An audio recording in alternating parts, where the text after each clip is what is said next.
siri tulionayo kwa Mungu ni siri au mamlaka ya kuumba. Ya nini?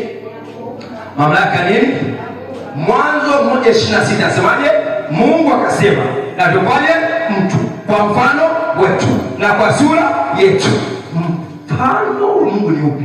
Mfano wa Mungu ni kwamba Mwanzo 1:3 Mungu alipoangalia dunia ilikuwa nini? Ukiwa, utupu. Mungu akasema. Njia moja Mungu alipoona dunia haifai, imejaa ukiwa, utupu, imekaa hovyo hovyo, Mungu hakuchukua miti. Alifanyaje?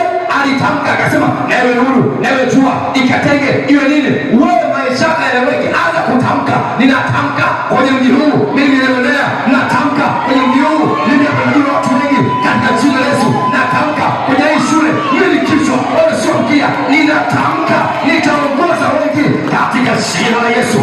Unaweza kuomba mambo hata kabla hajatokea. Ndio haki yetu kama